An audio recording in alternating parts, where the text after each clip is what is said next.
আপনাকে প্রণাম গুরুদেব। খুব গুরুত্বপূর্ণ একটি প্রশ্ন বহুদিন ধরে ঘুরপাক খাচ্ছে আমার মনে। কি প্রশ্ন? নির্ভয়ে বলো। গুরুদেব, মতলববাজেরা বলে সতীদাহ প্রথা হিন্দু ধর্মের একটি ভয়ঙ্কর, নিষ্ঠুর ও অমানবিক প্রথা। তাই হিন্দু ধর্ম একটি ফাউল ধর্ম। তুমি কি জানো সতীদাহ প্রথা কাকে বলে? হ্যাঁ গুরুদেব, কোনো নারীর স্বামীর মৃত্যুর পর তার স্ত্রীকে জোরপূর্বক স্বামীর চিতায় জীবন্ত পুড়িয়ে মারা হতো, এটাই হলো সতীদাহ প্রথা। কিন্তু জানো কি প্রথা কাকে বলে? হ্যাঁ গুরুদেব, প্রথা বলতে সমাজে দীর্ঘদিন ধরে প্রচলিত এমন রীতি, আচরণ বা অভ্যাসকে বোঝায়, যা মানুষ প্রজন্মের পর প্রজন্ম অনুসরণ করে আসছে। তুমি বললে যে নিয়ম প্রজন্মের পর প্রজন্ম ধরে চলে আসছে, তাই প্রথা।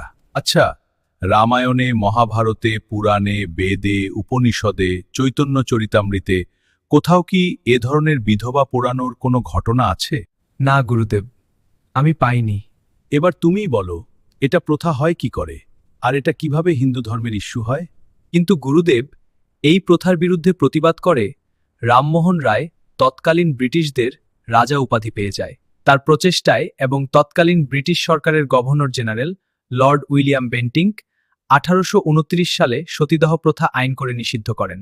শোনো, এইগুলা ছিল তৎকালীন ব্রিটিশদের পৈশাচিক রাজনীতি। এরা হিন্দু সমাজকে হাতে রাখার জন্য কিছু কিছু স্বার্থবাদী হিন্দুকে পোষত। ব্রিটিশ বিরোধী আন্দোলন যখনই চাঙ্গা হয়ে উঠত, তখনই হিন্দুদের নজর ঘোরানোর জন্য এরা আজাইরা ইস্যু সামনে নিয়ে আসত। এতে আন্দোলন চুপসে যেত, ঠিক আওয়ামী লীগের মতো। হিন্দুরা যখনই তাদের ন্যায্য অধিকার চেয়ে সরব হতো, ঠিক তখনই এরা কিছু মতলববাজ হিন্দুদের মাঠে নামিয়ে বাবার সম্পত্তিতে মেয়ের অধিকার আদায়ে হুক্কা হুয়া করাত। ব্রিটিশরা কিছু কিছু মতলববাজ হিন্দুকে চাকরি দিয়ে, ব্যবসা দিয়ে, কখনো কখনো আজাইরা পুরস্কার ও উপাধি দিয়ে এদেরকে ব্র্যান্ডিং করত, যেন হিন্দুরা এদের কথা শুনে। তার মানে গুরুদেব, সতীদাহ কি এদেশে ছিল না? হ্যাঁ, বিচ্ছিন্ন কিছু ঘটনা ঘটেছিল। কিছু কিছু বদমাইশ ব্যক্তি স্বার্থ চরিতার্থ করার জন্য ধর্মের দোহাই দিয়ে এই আকাম করেছিল।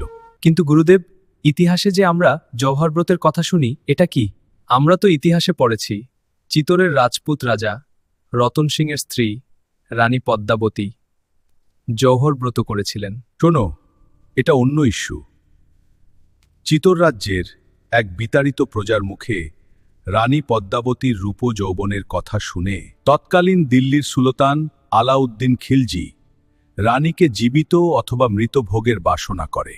সেই লক্ষ্যে এই বহিরাগত বিশ্বাসের বংশধর চিতোর রাজ্য আক্রমণ করে এবং ছলনাময় এক যুদ্ধে রাজা রতন সিংকে হত্যা করার পর রানী বাঁচার কোনো উপায়ান্তর না দেখে আগুনে পড়ে ভস্মীভূত হওয়ার সিদ্ধান্ত নেন, যাতে ওই পিশাচ তার মৃতদেহকেও অপবিত্র করতে না পারে। ও আচ্ছা, এই কাহিনী? এইভাবে তো কোনোদিন ভাবিনি। সবসময় তো মতলববাজদের কথা শুনেছি আর বিভ্রান্ত হয়েছি। মনে মনে হিন্দু ধর্মকে গালি দিয়েছি। আপনার মতো সদ্গুরু পেয়েছিলাম বলেই আজ বহুদিনের ভুল ভেঙে গেল। এজন্যই লোকে বলে সদ্গুরুর আশ্রয় নিতে। আপনার শ্রীচরণে আমার কোটি কোটি প্রণাম গুরুদেব। শোনো হিন্দুরা, এটা কলিকাল, তাই মতলববাজদের দল বড়। সঠিক তথ্য জানার জন্য তোমরা ভিডিওটি প্রচুর পরিমাণে শেয়ার করো।